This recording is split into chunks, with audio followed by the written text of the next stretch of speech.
Ruang aspirasi terhadap penguasa akhir-akhir ini ditengarai semakin dikekang. Setelah mural tak bisa lagi terpajang, spanduk dan poster pun kini dilarang terbentang. 23 tahun bangsa ini menjalankan demokrasi. Kebebasan berekspresi jangan sampai menjauh dari cita-cita reformasi. Lantas, apakah pemerintah semakin anti kritik? Inilah Satu Meja The Forum. Spanduk protes dilarang, pemerintah anti kritik dalam tanda tanya.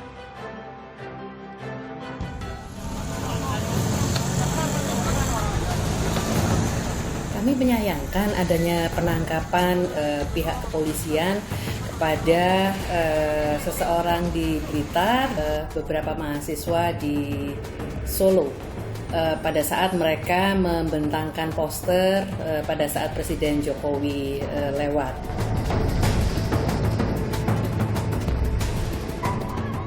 Ada kata-kata ditahan itu kan, kalau tidak ada ditahan. Ya. Jadi mereka hanya diberikan pemahaman. Ya kita harapkan agar sesuai dengan Undang-Undang Penyampaian Pendapat. Ya. Jadi kalau memang mau menyampaikan pendapat itu ya seharusnya 1x24 jam mereka lapor dulu. Gitu kan.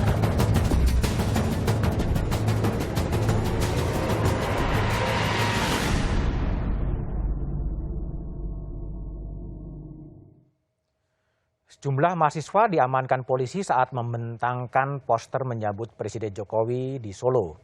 Posternya berbunyi, "Pak Jokowi, tolong benahi KPK. Pak Jokowi, tuntaskan pelanggaran HAM masa lalu." Meski kemudian dilepaskan, pengamanan itu memunculkan tanya, ada apa dengan demokrasi kita? Ada apa dengan kebebasan berekspresi di Republik ini? Itulah yang akan saya bahas dengan sejumlah narasumber yang telah hadir di studio. Di sebelah kanan saya ada Fajrul Rahman, juru bicara Presiden. Selamat malam, Fajrul. Selamat malam. Di sebelah kiri saya ada pengamat politik dari Universitas Islam Negeri Syarif Hidayatullah, Adi Prayetno. Selamat malam, Pak Adi. Selamat malam, Bang Budiman. Kemudian di sambungan Zoom ada Asfinawati dari YLBHI. Malam, Asvin. Dan kemudian Bang Mardhani Alisera, politisi dari Partai Keadilan Sejahtera. Malam, Pak Mardhani. Malam, Bos, dan semua. Ya, saya akan memulai diskusi dari Bung Fajrul. Bung Fajrul, ini Pak Jokowi mengatakan tidak anti kritik ya. Tetapi ketika ada kunjungan ke UNS dengan mengatakan Pak benahi KPK, tuntaskan pelanggaran HAM masa lalu, kok diamankan? Apa yang terjadi sebetulnya? Ya, Presiden Joko Widodo ini kan tegas sekali kan mengatakan bahwa kritik itu jantungnya demokrasi dan dia seperti satu mata uang, satu kritik, satu dialog dan seperti itu. Nah, hari ini Presiden Joko Widodo mengundang Suroto yang menyampaikan di Blitar. Dari Blitar mengundang ke istana. Nah, ini di titik ini beliau menunjukkan satu teladan bahwa kritik itu memang dilindungi di Republik ini. Di Undang-Undang 45 pasal 28 itu jelas kok dilindungi. Ya. Nyatakan pendapat. Tapi kenapa diamankan yang di Solo? Yang di Solo tadi kan sudah ada diberikan katanya pemahaman oleh pihak ini. Jadi yang penting aku menyelesaikan dulu dalam titik ini bahwa dalam kasus Suroto Presiden ingin menunjukkan teladan nih bahwa kepada aparat juga sampai ke bawah begini loh caranya menangani yang namanya kritik. Panggil mereka, kemudian kita dialog. Dan itu beliau lakukan juga ketika masih di Solo kan dulu kan. Ketika memindahkan pasar 70 kali kita coba dengar ya, kita coba dengar atau kita lihat saksikan dulu beberapa infografis soal kritik-kritik yang kemudian terkekang gitu atau dikekang. Mungkin bisa ditampilkan. Ya ini, jadi bentangan poster berujung penangkapan, kunjungan kerja Presiden Jokowi di Tuban. 3 petani ditangkap karena hendak membentangkan spanduk menolak penggusuran lahan. 21 Desember 2019. Terus, kemudian 7 Agustus 2021 di Blitar, seorang peternak diamankan karena membentangkan poster soal harga jagung saat mobil Presiden Jokowi melintas. Yang ini nih? Ya. Suroto. Ya, Suroto itu. 13 September 2021, kunjungan Presiden Jokowi di Unes 11 Maret. Sejumlah mahasiswa ditangkap karena hendak membentangkan poster aspirasi di depan UNS. Itu. Jadi sebenarnya tidak perlu tindakan seperti ini dilakukan. Makanya Presiden tadi menunjukkan ini kepada ini semacam koreksi, semacam monitoring dan evaluasi terhadap kerja di aparat sampai ke bawah.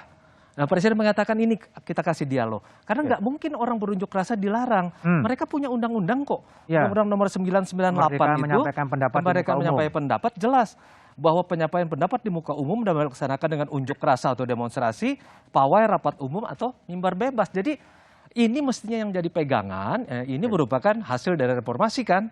Nah, Presiden menunjukkan, oke, mestinya dihadapi mereka jangan sampai kemudian publik merasa bahwa tindakan itu adalah tindakan represif. Ini overprotective atau gimana? Overprotective terhadap Artinya ya apa langkah polisi untuk supaya tidak kelihatan di depan presiden gitu. Ada saya unjuk tidak rasa bisa itu. memberikan penilaian terhadap ini. Yang penting begini saja. Misalnya dalam kasus mural, itu kan yang terjadi bukan aparat langsung, tapi itu aparat dari Pemda. Oke, kalau yang di Itu aparat polisi dan Pemda. di Blitar, Kalau yang di Blitar ini adalah ini yang ingin ditegur nih oleh Presiden nih. Dalam kasus mural kan bahkan Bareskrim kemudian juga Pak Listio mengatakan sudah diingatkan oleh Presiden. Jangan reaktif, jangan reaktif, jangan reaktif. Dialog, dialog, dialog. Jadi menurut aku pesannya udah jelas nih dari Presiden Joko Widodo. Oke. Jangan reaktif karena mereka dilindungi oleh Undang-Undang Dasar, dilindungi oleh Undang-Undang, dan kemudian lakukan dialog dengan mereka ini. Jangan sampai kita, pemerintah kemudian dianggap melakukan tindakan represif. Oke. Saya pikir sudah cukup nih. Oke, Suroto diundang ke istana. Ya betul. Ya, tapi apakah mahasiswa UNS yang meminta pembenahan KPK, menuntaskan pelanggaran HAM akan juga diundang ke istana? Mudah-mudahan diundang ke istana. Problemnya begini, 270 juta rakyat Indonesia ini ingin diundang ke istana, ingin bicara dengan Pak Jokowi. Jadi caranya demo gitu sekarang? Ini yang juga menjadi persoalan hari-hari sekarang ini ya. Kami juga ingin mengingatkan agar misalnya ada tindakan-tindakan dari pemerintah daerah lebih proaktif, karena ada beberapa masalah yang dimunculkan tersebut tidak ada secara langsung kaitannya dengan Presiden. Ini juga sebenarnya buat saya menunjukkan bahwa kepercayaan masyarakat terhadap Pak Jokowi sangat tinggi. Sehingga mereka ingin mengatakan, apapun yang ada masalah di bawah, Pak Jokowi yang bisa menyelesaikannya. Tadi Suroto mengatakan begitu. Dia bilang, nggak bisa, harus Pak Jokowi yang menyelesaikannya. Semua yang mengatakan, nggak ada masalah sebenarnya. Terima kasih atas kepercayaan itu. Oke, baik. Bung Mardhani, jadi Bung Mardhani lihat ini gimana? Pengamanan atau penangkapan sejumlah mahasiswa atau petani di Solo dan kemudian Blitar dan kemudian diundang ke istana. Anda lihatnya gimana sih fenomena ini? Ini penyelesaian masalah yang tidak ke akarnya. Sama seperti rumah yang bocor, sofanya yang digeser. Bocornya tetap. Mungkin Pak Jokowi citranya baik, tapi iklim penyampaian pendapatnya sudah rusak ya. Karena dengan Sudah rusak? Atau dipanggil itu memberikan tekanan besar. Padahal kalau lihat isinya indah dan bagus sekali. Alangkah baik kalau semua betul-betul menyadari reformasi itu membalik. Sekarang rakyat itu punya hak untuk memberikan suara. Dan yang dilakukan itu seperti zaman Orde Baru dan itu mundur jauh ke belakang. Nggak tahu apa tentang Orde Baru. Anda nggak tahu apa-apa tentang Orde Baru. Wajib memang bereaksi begitu. Oke, seperti Orde Baru. Iya, Fajrul. Ya, dia tahu apa tentang Orde Baru. Kita nggak kenal kok siapa dia di masa Orde Baru. Di Orde Baru yang namanya, ini teman-teman nih, dihilangkan, dibuang seperti saya ke Nusa Kambangan. Nggak ada sedikit pun apa yang terjadi hari ini sama dengan hal tersebut. Anda berlebih-lebihan dan Anda melebih-lebihkan. Oposisi boleh, tapi jangan berbohong. Oposisi boleh, tapi jangan berbohong. Oke. Anda berbohong. Menyamakan apa yang kita kerjakan sekarang ini dengan Orde Baru. Anda berbohong. Oke, silakan. Oke, Bung Mardhani silakan. Cerita dibungkamnya sama. Justru sekarang kayak drakor diundang ke istana. Kayak drakor. Dan akar masalah. Artinya bagaimana membenahi aparat penegak hukum, bagaimana membenahi seluruh orkestrasi agar demokrasi kita hidup. Begitu. Oke. Baik, saya pindah ke Asvin. Asvin, dari pantauan Anda sebagai Ketua Dewan Pengurus Yayasan Lembaga Bantuan Indonesia, ini gimana sih Anda melihat tren pengamanan di UNS dan kemudian ada juga yang kemudian diundang ke istana. Anda lihat gimana, Asvin? Ya, kalau soal diundang ke istana, saya pikir itu hal yang lain ya, tapi memang ada kesensitivitasan seakan-akan kita nggak bisa mengkritik Jokowi gitu ya. Kalau dilihat beberapa kasus itu kan menyebut nama Jokowi itu langsung diamankan. Dan sebetulnya kalau kita lihat itu bahkan bukan kritik ya, minta tolong, jadi sangat soft, sangat lembut. Kemudian juga isunya juga sangat konkret seperti yang di Blitar itu ya. Dan kalau diundang ke istana itu, ya itu tentu saja ada suatu langkah maju, pengakuan bahwa ada suatu kesalahan sebelumnya, tapi nggak cukup dengan itu. Yang paling penting adalah kebijakan. Bagaimana dengan surat telegram, 2 telegram setidak-tidaknya dari Kapolri yang apa itu? menghalang-halangi kebebasan menyampaikan pendapat di muka umum, Oktober 2020, gitu ya, korbannya itu ribuan dalam 2 tahun, jadi udah puluhan ribu itu ya, 2019 dan 2020. Juga soal penghinaan kepada penguasa, hidup lagi. Saya nggak yakin Pak Jokowi senang dipanggil penguasa gitu, bukan presiden. Saya selalu kepingin ngetes gitu ya, wahai penguasa itu, karena itu tendensinya bukan di masa demokratis, itu kan pasalnya kolonial gitu, tapi itu dihidupkan lagi. Jadi yang lebih penting sebetulnya melihat soal kebijakan, belum lagi undang-undang ITE ya yang terus memakan korban. Dan tentu saja publik terus semakin lama semakin ketakutan ya. Kenapa saya tahu? Karena banyak yang melakukan pengaduan dan konsultasi. Gimana nih kami berbicara seperti ini? Nanti kita ditangkap. Itu ada di mana-mana. Jadi ada Republic of Fear, Republik ketakutan untuk berekspresi gitu menurut Anda? Iya, dan itu sangat berhasil ya. Bayangkan bagaimana orang tidak ketakutan ketika pulang demonstrasi dikejar, padahal sudah di stasiun, baru sampai jembatan ditangkap, gitu ya. Dan jangan lupa menyampaikan pendapat itu adalah perbedaan antara Orde Baru dan bukan Orde Baru. Karena undang-undangnya Undang-Undang 998. Pada saat Orde Baru justru untuk mengatakan kita bukan lagi Orde Baru yang melarang orang dan menangkap orang yang demonstrasi. Begitu kan? Oke. Betul. Jadi ada ketakutan semacam berekspresi.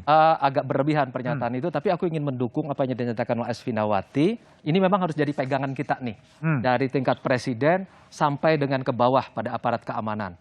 Bahwa kita punya Undang-Undang Nomor 9 tahun 98, ini adalah produk reformasi. Ya. Jelas di sini dikatakan menyampaikan pendapat di umum itu boleh. Untuk rasa, pawai, rapat umum dan segala macam. Nah, cara ini harus menjadi pegangan semua pihak. Termasuk ini juga jadi pegangan pada Presiden Joko Widodo, dan beliau tadi menunjukkan kepada semua pihak nih, kepada 270 juta rakyat Indonesia. Kritik boleh, kritik boleh, dan kemudian dialog. Itu yang dipentingkan. Itu aja. Kritik boleh, tapi ketika ada tindakan pengamanan di lapangan itu sesuatu yang berbeda dengan. Nah, itu mestinya akan dilihat secara berbeda. Karena sebelumnya Pak Kapolri juga pernah menyampaikan dalam kasus mural bahwa Presiden itu meminta agar tidak reaktif. Nah, ini diupayakan agar teguran semacam monitoring evaluasi dari Presiden ini bisa sampai ke bawah. Mudah-mudahan didengarkan oleh semua malam ini, dan mudah-mudahan semuanya melihat tindakan dari Pak Jokowi memperlakukan secara manusiawi dan berdialog dengan Suroto. Inilah yang harus kita lakukan dalam menghadapi kritik supaya tidak dituduh represif dan anti demokrasi. Oke, Bung Adi. Jadi kalau tadi langkah yang terjadi kan kemudian Suroto yang meminta agar ada perhatian terhadap harga jagung diundang ke istana gitu. Apakah ini akan jadi apa? Apakah mendapatkan political benefit gitu dari kasus seperti ini di reframing kembali bahwa kita mau mendengar atau seperti apa? Tapi jawaban Mas Adi setelah jeda berikut ini.